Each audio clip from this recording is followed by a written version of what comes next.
Perkenalkan, namaku Gio. Aku ingin membagikan kisahku ini yang memang sungguh aneh menurutku. Bagaimana tidak, kisahku ini terjadi dengan mantan ibu mertuaku sendiri, yang aku pun tak pernah menyangkanya. Dan entah kenapa juga, aku bisa terjerumus ke dalam suatu kisah yang tak wajar itu, bersama wanita yang usianya sudah hampir memasuki masa senja. Simak kisahnya hingga selesai. Pernikahanku dan istriku saat itu sudah memasuki tahun ketiga.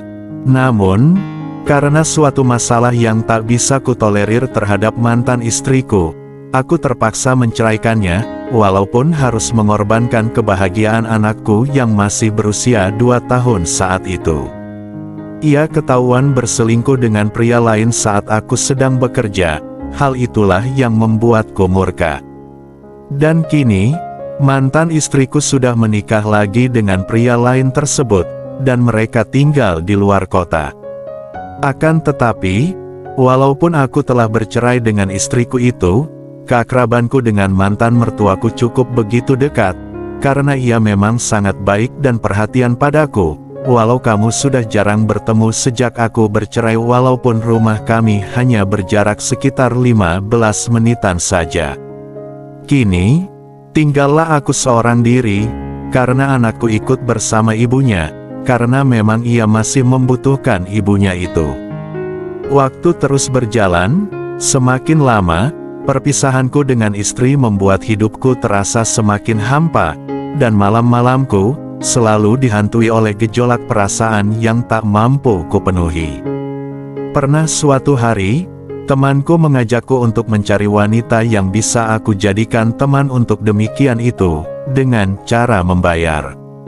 Namun, aku menolak ajakan itu, karena aku takut akan terkena penyakit, walaupun di hatiku yang paling dalam, aku sangat membutuhkannya. 2 bulan telah berlalu, perlahan-lahan, aku mulai membuka hatiku terhadap wanita lain. Akan tetapi, entah kenapa, tidak ada satupun yang mampu membuatku merasa nyaman dan bahagia. Hingga suatu hari, ketika aku melintasi sebuah minimarket saat pulang kerja, dari kejauhan, aku melihat seorang wanita yang sudah berusia sekitar 50 tahunan tampak kebingungan. Wanita itu tampak menoleh ke kiri dan ke kanan. Setelah begitu dekat, ternyata, itu adalah Bu Alma, mantan ibu mertuaku. Nak Gio, kamu baru pulang kerja ya? Tanyanya. Iya Bu. Oh ya, ngomong-ngomong, ibu kelihatannya kok lagi orang bingung, tanyaku. Iya nih, dari tadi ibu nungguin angkot tapi gak dapat-dapat, jelasnya. Ya sudah, biar ibu saya anterin, kayaknya jam segini gak ada lagi angkot deh Bu, ucapku. Awalnya, mantan ibu mertuaku menolak, namun, setelah aku membujuknya, akhirnya, beliau mau juga untuk aku anterin pulang ke rumahnya. Kejadian itu pun berlalu begitu saja, tanpa ada prasangka aneh dari kami. Namun, entah kebetulan atau memang sebuah pertanda, keesokan harinya, saat itu, aku sedang belanja stok dapurku untuk bulan depan di pasar. Dan tanpa terduga, aku dan Bu Alma berjumpa lagi di sana. Ia juga sedang berbelanja seorang diri. Saat itu, ia yang awalnya menegurku. Nak Gio, kamu lagi belanja ya? Tegurnya. Iya Bu, ibu sendiri aja kesini, tanyaku balik. Iya nih nak, sahutnya, dengan senyuman manisnya. Entah kenapa, pada saat itu, mataku mulai mencuri-curi pandang kepada mantan ibu mertuaku tersebut. Sepintas, aku jadi teringat kepada mantan istriku dulu. Mantan ibu mertuaku ini, sungguh perhatian dan baik sekali. Ditambah lagi dengan perawakannya yang hampir mirip dengan mantan istriku dulu, membuatku selalu terkenang akan masa laluku dulu. Kebetulan sekali kita jumpa di sini, ada yang ibu mau sampaikan padamu, ungkapnya sambil tersenyum. Gio, gimana kalau kita minum dulu di sana, ajaknya.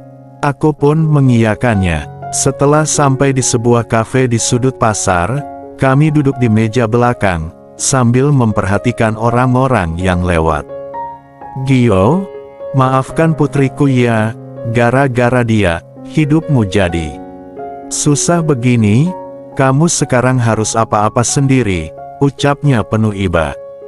Iya bu, gak apa-apa kok, mungkin ini semua sudah jalan hidupku, sahutku.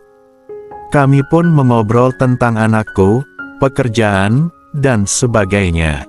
Dan selama obrolan tersebut, sulit bagi mataku untuk terlepas dari keanggunan mantan mertuaku itu, yang ada di depan mataku. Karena memang Bu Alma juga sudah lama menjanda, aku memberanikan diri untuk bertanya. Bu, ibu apa enggak kepikiran untuk menikah lagi? Tanyaku. Sebenarnya sih, ibu juga masih butuh seorang pendamping, tapi pasti mustahil bagi ibu mendapatkannya. Secara umur ibu juga sudah tua, sahutnya. Jangan gitu bu, ibu itu masih cantik dan menarik kok, aku juga mau jadi pendamping ibu. Ya, kalau memang diberi kesempatan sih, sahutku sedikit tertawa.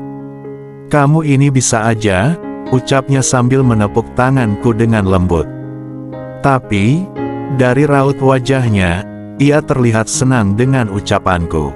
Aku dan Bu Alma memang begitu akrab, bahkan, saat aku masih menjadi suami anaknya, kami sangat sering bercanda satu sama lain, dari candaan biasa, hingga candaan yang membahas tentang sesuatu itu.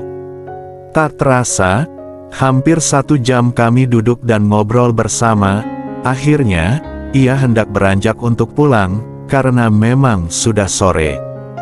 Dan ketika ia akan meninggalkan tempat itu, mantan ibu mertuaku berkata, Gio, ibu tunggu kamu di rumah ya, bisiknya, dengan senyuman penuh arti.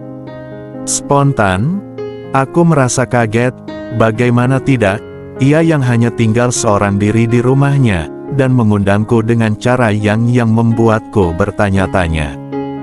Di sisi lain, hatiku bersorak-sorak gembira.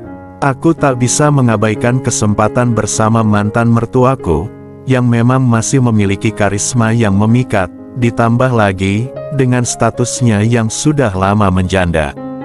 Aku pun mengangguk, oke bu, malam nanti aku datang ke rumah, sahutku sambil mengedipkan mata kepada mantan ibu mertuaku itu. Dan ia pun membalasnya dengan kedipan mata yang syarat akan makna. Aku berpikir, ini adalah kesempatan emas bagiku. Aku pun pulang, sesampainya di rumah, aku langsung mandi membersihkan diri, dengan pikiran dan gejolak yang luar biasa pada diriku, yang mulai muncul tentang mantan ibu mertuaku itu. Dalam hatiku mulai berpikir, apakah Bu Alma mengerti akan kebutuhanku yang selama ini tak dapat tersalurkan pada tempatnya, ataupun, memang dia sendiri yang membutuhkannya. Pikiran itu terus mengusikku. Andai kata ada harapan itu malam ini, maka, sungguh tidak akan aku sia-siakan. Namun, aku mencoba untuk berpikir positif saja, mungkin ia hanya ingin mengobrol denganku saja, tanpa ada hal lain, entahlah, aku pun tak tahu.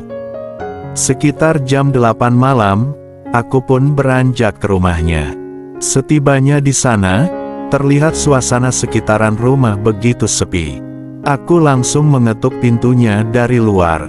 Tak berselang lama, ia membukakan pintunya.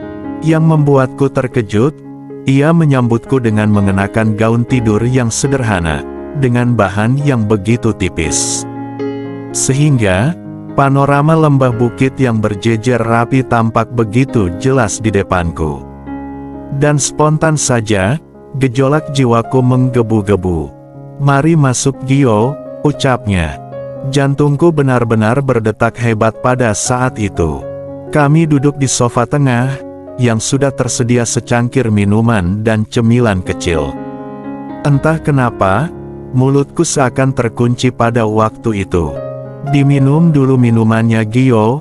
Oh ya, kamu duduk dulu ya, ibu mau mandi bentar, ucapnya seraya tersenyum yang penuh arti, seakan memberi sebuah kode rahasia.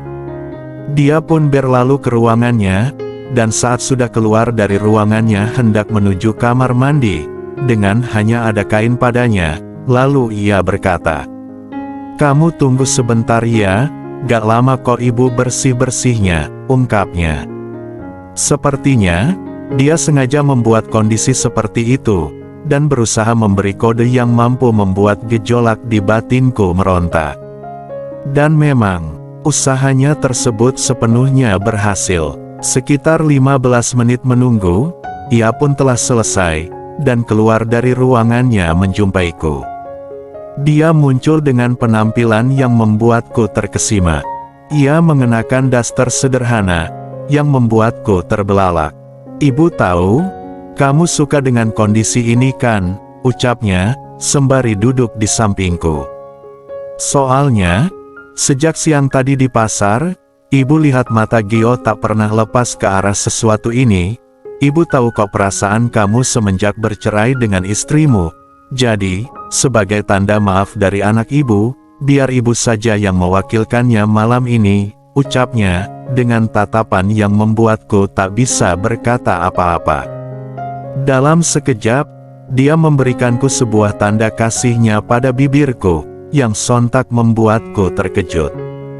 "Gio, kita berdua sudah sama-sama merindukan pengobat batin yang tengah sepi, dan saat ini, kita harus menyembuhkannya kembali, walaupun hanya sesaat," ungkapnya.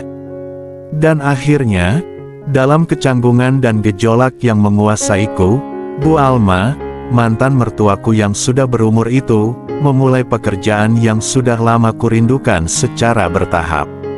Aku pun menyambutnya dengan gembira ria.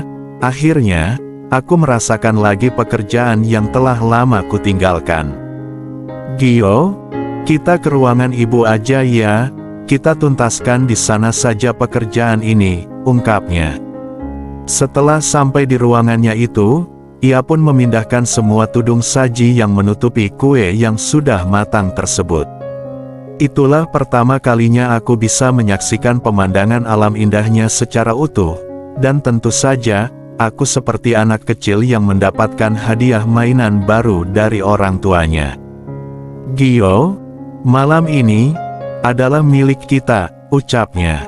Saat itu, kami berdua sama-sama memanfaatkan waktu itu semaksimal mungkin, karena memang, kami sama-sama sudah lama tidak menemukan alternatif pekerjaan yang sangat diimpikan oleh setiap orang itu. Tak terasa, ternyata sudah jam 11 malam, dan aku pun menyelesaikan pekerjaan tersebut dengan hasil yang maksimal. Aku memandangi wajahnya yang berbinar, dia pun tersenyum. Aku sungguh bangga dan bahagia bisa kerja sama bersamanya. "Ibu tidak menyesalkan sudah bekerja denganku?" tanyaku. "Kenapa harus nyesal? Malah ibu bahagia kamu mau bekerja dengan semangat," sahutnya. Malam itu, aku beristirahat sampai pagi di situ. Sejak kejadian itu, aku pernah mengajak mantan ibu mertuaku untuk menikah. Akan tetapi, beliau dengan halus menolaknya. Ia beralasan, tidak enak dengan mantan istriku. Dan terpaksa, jika ada kesempatan, kami bekerja dengan memastikan suasana di sekeliling dengan hati-hati. Hingga saat ini, entah kenapa, aku belum juga membuka hati untuk wanita lain, karena sepenuhnya, hatiku hanya untuk Bu Alma. Namun, aku tetap berusaha keras, agar ia mau menikah denganku.